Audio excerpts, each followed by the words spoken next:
বিসমিল্লাহির রহমানির রহিম।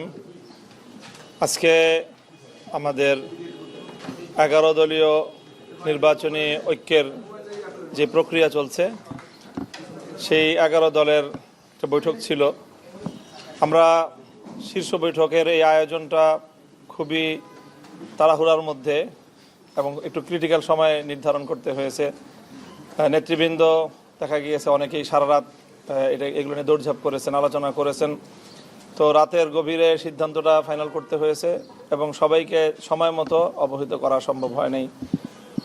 তো সেই হিসাবে এই জায়গাটায় একটু গ্যাপ ছিল, সবাই সময় মতো উপস্থিত হতে পারেনি। এরপরেও আমরা ম্যাক্সিমাম প্রায় 10টা দলই এখানে উপস্থিত হয়ে এই বৈঠকটা আমরা সম্পন্ন করেছি।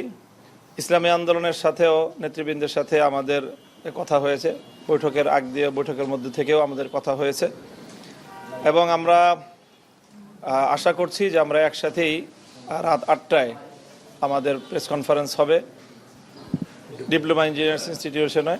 সেখানে ইনশাল্লাহ আমরা আমাদের চূড়ান্ত বক্তব্য যেগুলো সব ঐক্যবদ্ধভাবে আমরা উপস্থাপন করতে পারবো বলে আশা করছি।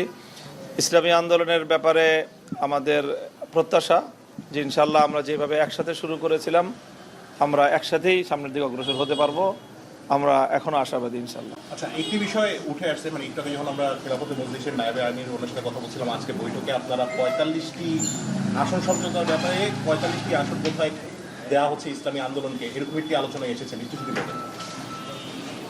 এই বিষয়গুলি আমরা অফিসিয়ালি এখনও পরিপূর্ণ ফাইনাল করছি না, যেহেতু আমাদের রাত 8টার সময় আমাদের প্রেস কনফারেন্স আছে। আসন সংক্রান্ত যাবতীয় ডিটেলস আমরা সেই কনফারেন্সেই করব ইনশাল্লাহ এবং সেখানে ইসলামী আন্দোলনকে অ্যাকোমোডেট করেই আমরা আমাদের চূড়ান্ত তালিকা আমরা প্রকাশ করতে পারবো বলে আমরা আশা করছি ইনশাল্লাহ। এই যে আসন প্রার্থীতা ঘোষণা নিয়ে যে ঝামেলাগুলো তৈরি হচ্ছে, যেটা ঝামেলায় বলবো আমরা, সেটা থেকে কি ঝামেলা লুকিয়ে থাকে বা ইসলামী আন্দোলন যদি এখানে থাকা নির্বাচনের পরেও কি এটার আরো বেশি আশঙ্কা করছেন কিনা?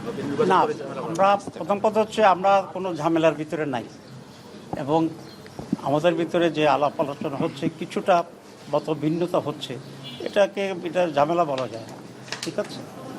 আর 2 নম্বর হচ্ছে আমরা রাত 8টায় কথা বলব, এখন আর আপনাদের সামনে আমরা তেমন কথা বলতে চাচ্ছি না। সবাইকে ধন্যবাদ।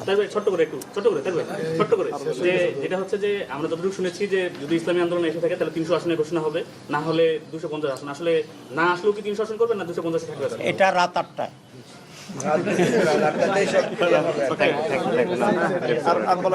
আর ধন্যবাদ সবাইকে, ঠিক আছে।